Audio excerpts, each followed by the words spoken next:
My name is C.V.Akuta. On Thursday, the 16th of January, 2025, Enugu State Governor, Mr. Pitamba, signed the lease agreement for 35 years to lease Nike Lake Resort to a Landmark Group. So this episode, we critically look at the deal, maybe highlighting the pros and cons, and perhaps make a few suggestions here and there. Now, let's dive in. Now, Nike Lake Resort, as the name goes, is big, sits on 150 acres of land, has 200 bedrooms, has a hotel that has 200 bedrooms with some venues for weddings and occasions and events, has golf course, is huge and massive, has a lake by the side. So it's massive and huge. Built by former governor of old Anambra State in the 80s, C.V.Akuta. And this was the best resort, or one of the best in Nigeria then. It was big. Now, during the same time, you may recall, Southeast then had only two states, Imo State and Anambra State. And during the Second Republic, between 1979 and 1983, these states were run by NPP governors, that is Nigerian People's Party. And this party was owned by Zik, or maybe let's say, Zik's party, Nigerian People's Party, and Zik was the presidential candidate then. Now, when C.V.Akuta built Nike Lake Resort, Sam Mbakwe, who was the governor of Imo State then, built Concord Hotel Owerri. These two governors then did things in common. They did similar things, same time, right? And the example was Sam Mbakwe built Imo State University. C.V.Akuta built Anambra State University. Same period of time. So they had developmental projects same time. Perhaps that could be because of maybe, let's say, MPP manifesto or whatever. And the two were best of friends and mates. Mbakwe is dead. C.V.Akuta is alive. Why have I said that? Now, Governor Pitamba of Enugu State signed the lease agreement for the lease of Nike Lake Resort. Same time, or within the same time, Governor Hope Uzodinma of Imo State has also brought in private investors into Concord Hotel Owerri. Concord now will now be known as Concord Hilton Hotel Owerri. Same time. So history has repeated itself now. Same thing that happened in the past between Mbakwe and C.V.Akuta is also happening now between Pitamba of Enugu State and Hope Uzodinma of Imo State. Mbakwe also built a hotel at Aba then. Remember, Aba was under Imo State. Enyimba Hotels, Aba. But unfortunately, that hotel was not completed and has not been completed till date. It's a topic for a different episode. Now, I've highlighted the similarities or things they done in common. Now, leasing of Nike Lake Resort is good because evidences and experiences have shown us that government has no business doing business. What I mean is government cannot effectively or successfully run a business without running it down. There are so many evidences. They run economic ventures down because of corruption here and there. So, Governor of Enugu State brought in Landmark under public public-private partnership. Something Hope Uzodinma did at Owerri, bringing in Hilton. So it's going to be public, that's the government, private, that's Landmark, and in case of Owerri, that's Hilton partnership. However, the deal did not disclose whether Landmark will be the only private investor in the Nickel Lake Resort, let's say, lease, or whether maybe there will be other private investors, or whether the state will maybe sell part of their shares to private or to indigenous, or whether the state will go to stock exchange to maybe issue shares. They can do that, so nobody knows, or I don't know. Maybe the governor and, let's say, Landmark Group might be privy to the nitty-gritty of their contract. And that issue which I'm worried about here, which is giving me a headache, is let's assume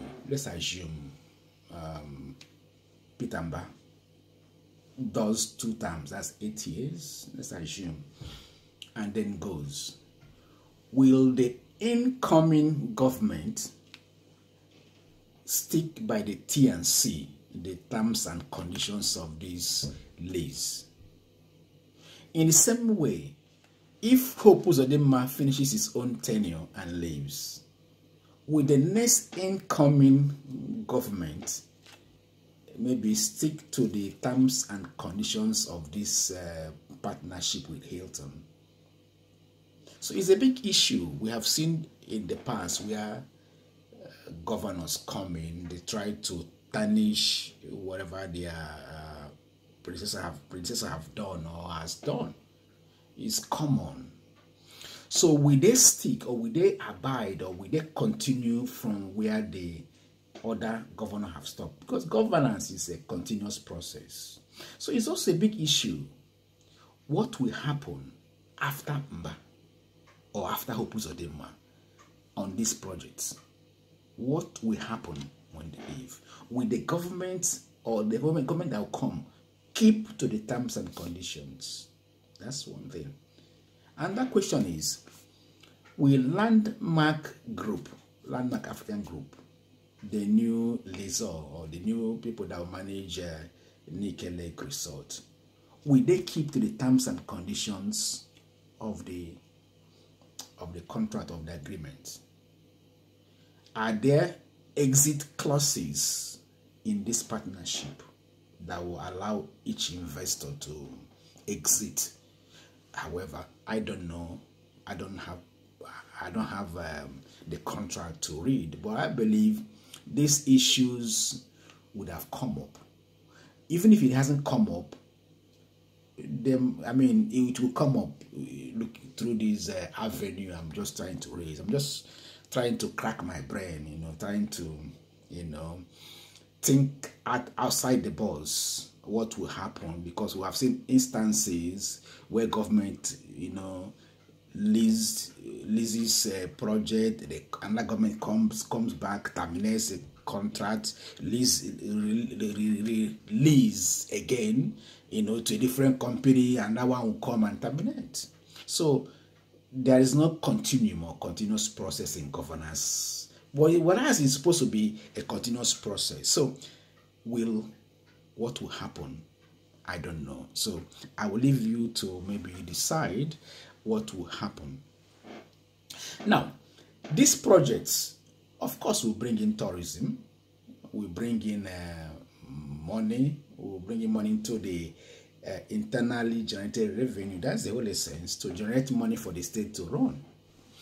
Now, for this, let's say, Nickel Lake Resort to function very well and then be profitable, that means they will bring the best on board. Don't forget, there are other good hotels around. There are also other good event centers around Enugu and Owerri. So for them to survive, means they will give us the best, or they bring out the best. And for them to bring out the best also means that the state governors or the state governments that have invested part of the state resources in these ventures will also do something about the security, because there cannot be investment, there cannot be let's say enjoyment or hoteling or whatever where there are insecurity. So each one will propel each other. So having invested state resources in this, part of state resources in this management, means that state governors should do something to about insecurity. Otherwise, it will be counterproductive.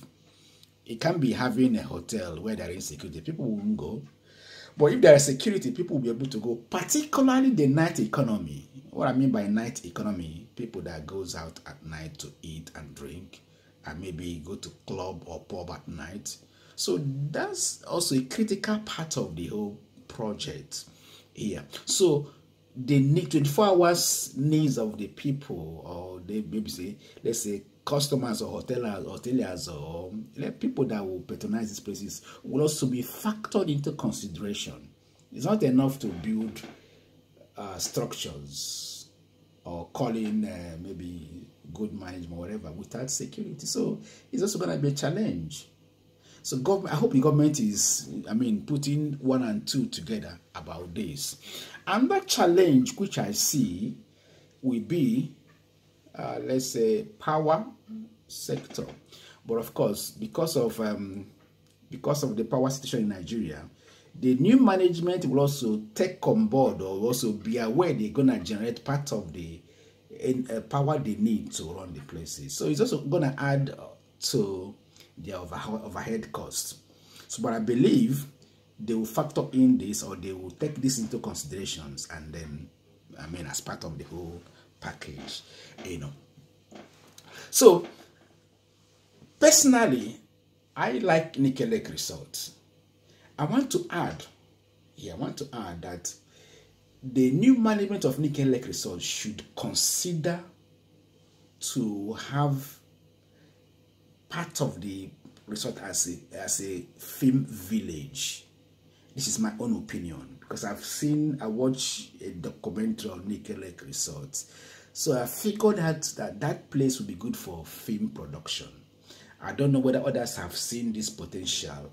Amongst other potentials in that place, it would be very nice if a landmark can maybe design a film village, so that Nollywood actors and actresses will just flood there with their films, and even Netflix can maybe give contracts to let's say Landmark African Group for film production.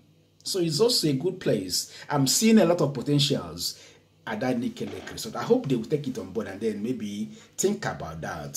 Think about having a part of the resort as a film village. With that environment, it will be awesome. I also call upon the skit makers, the upcoming artists in the Southeast and in Nigeria to also consider going there for their film or skit or whatever, as it might suit them. There's a leg there that will also add to maybe different scenes in maybe movies or acting or whatever. That's me. That's what I'm thinking. That's what I've seen, which I felt I should highlight.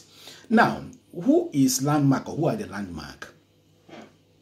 Landmark is owned by Paul Onwanibe, who is an Igbo man. They are into real estate, they are into hoteling, they are into resorts, they are into a whole lot of things. Remember, they have their beach, Landmark Resort Beach in Lagos was demolished by the federal government of Nigeria, because federal government claimed that this Landmark Beach, was on the way, or it's gonna be an obstruction to Lagos Calabar Coastal Highway. So they demolished part of the Landmark Resort in Lagos, which caused so much brouhaha so much controversy and then so much raised so much dust. Now, I read and I was told that some other countries in West Africa are calling Landmark B to come over and invest. And then Landmark, as at the time of making this episode, is coming to River State as well. They have, I think they have a contract with the River State government to manage one of their beaches, and also they're coming to Enugu. Now, coming to Enugu at this point in time is very, very significant in so many ways. One of the ways is, remember, there's this philosophy of Akorolo projects, Akorolo mantra, you know. So it's been ongoing. People have been clamoring, bring back your investment in the Southeast. In this month of January 2025, Igbo billionaires had a conference in Lagos where they agreed to bring parts of the investment in the Southeast. And the Southeast governors are also doing a lot to bring back investors in the Southeast. And then some other people too are doing that. For example, Zion Ministry is bringing back their headquarters to Ngopala. So the message or the philosophy is keen into people's psyche. People are doing something. So seeing Landmark coming to Enugu is significant because people will now buy into their idea and they start to bring back their investment in the Southeast. So it's also a good thing that Governor Peter Mbah chose Landmark to manage Nike Lake Resort. Is significant in so many ways. So to me, I give him kudos for doing that. So this is where I'm gonna end this episode. If you have any comment to me, kindly drop them on the comment section. Till we see again. My name again is C.V.Akuta. Bye.